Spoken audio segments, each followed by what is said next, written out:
Mabuting araw sa ating lahat, igsoon. Nandito tayo ngayon para malaman ninyo ang tunay na honey at hindi totoong honey. Mag-tutorial ato tayo ngayon, igsoon. Tinatawag ko itong 7 sign of pure honey, no? Marami kasing nagtatanong sa akin kung paano daw malalaman ang totoong pulot, pukyutan or pure honey at saka peak honey. Kaya ang katotohanan sa pure honey at paano nyo ito malalaman, dito sa video ito malalaman nyo igsoon kung paano. May 7 sign of pure honey, palatandaan kung totoo bang pulot pukyutan o hindi igsoon. Ang una, ipakikita ko sa inyo. Ang una ay ang palito ng posporo, no? Kung mayroong posporo kayo dyan or palito ng posporo, kumuha kayo at lagyan nyo ng honey tulad nito. Ipapasok nyo sa loob ng honey. Yan. Yan. Pag mga ilang segundo, pag basang-basa na siya, i-try nyo. Yung aimi na palito igsoon, yung gamitin nyo. Yung posporo na aimi. Katulad nito, basa na siya. I-try nyo pag kadlit, no? Ito. Oh.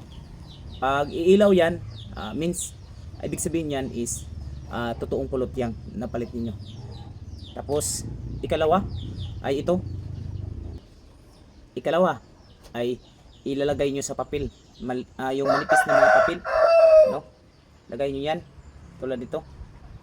Yan. Yan. May honey na. Tapos pigisin nyo. Pigain nyo katulad nito. Yan. Pigain nyo maigi. Yan. No? Kapag hindi tatagos yung basa sa papel, ibig sabihin pure na pulot yan, no? Tulad nito, oh. Kahit hawakan ko sa labas ay walang basa, no? Oh, walang basa. Pure na pulot yan. Kapag lagay nyo sa papel, pigisin nyo. Yan, pigain nyo. Kapag walang lumalabas na basa, ay pure na pulot yan, no? Yan ang palatandaan ikalawa. Ikatlo ay ilagay nyo sa tubig. Yung malinis na tubig, no? Katulad nito, lagyan natin ng pulot. Yan. Tingnan nyo mabuti. Yan. Oh.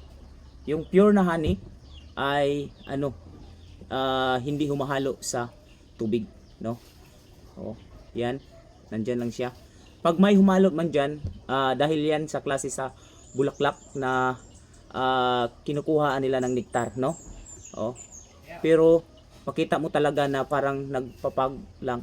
Tapos yung honey na tunay ay parang oil, oh, na nagsasiparate siya, no? 'Yon ang ikatlo na palatandaan na pure na pulot pukyutan, no?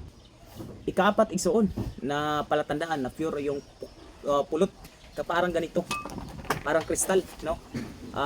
Yung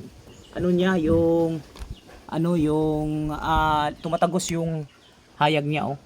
Okay? Tumatagos, no? Para siyang kristal, oh. Kahit ano mang kulay yan ay tumatagos, no? Tumatagos siya, oh. Oh. Kahit yellowish pa yan or may mamula-pula, medyo dark, tumatagos pa rin. Ito, tumatagos, no? No? Yan. Tumatagos yung ilaw, no? Yan ang pure na pulot igsoon. Yan ang ikaapat. No? Tumatagos sa ilaw. Yan ang pure na pulot, no? Malaman niyo yan kasi tumatagos sa ilaw. Oh, clear siya. Hindi parang Milo na hindi makikita sa kabila. Oh, tumatagos. Panglima, katulad nito, bumubula siya. Oh. Oh, kitang-kita niyo yan. Oh, may bula nasa ibabaw. Kapag pure na honey, bumubula siya. Oh. Awa. Tingnan nyo. Oh, kapag pure na honey, bumubula, no? Yan ang palatandaan na pure na pulot pukyutan. Ika-anim ay para siyang cook. Kapag ito ay nasara ng mabuti, ay para siyang cook.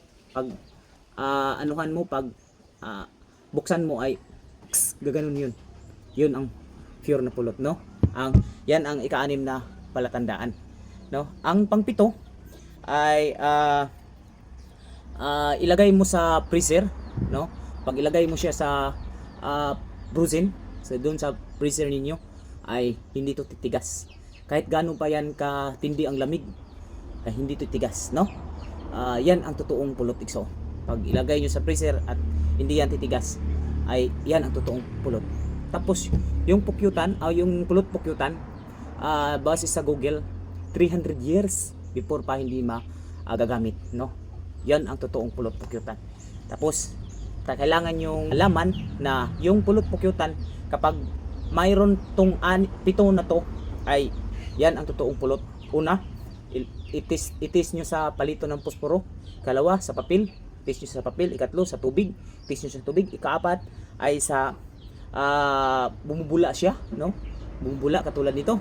Ikalima ay itis nyo sa ilaw. Kapag tumagos yung kanyang ilaw, ay totoong pulot yan, no? At ika-6 ay parang cook. Pag anuhan mo ito, pag bubuksan ay parang cook, no? Ika-7, pag ilagay nyo to sa freezer, ay hindi siya titigas, no? Yun lang isoon. Salamat at mayroong natutunan ang lahat, no? Paki-share na lang para malaman ng iba at hindi na sila makabili ng pick or hindi totoong pulot pukyutan o pick na dugos, no? Pick na honey. Salamat, maraming salamat sa inyo lahat. Hanggang sa muli, ang Panginoon ay magpapanalangin sa ating lahat. Thank you so much, Ikson.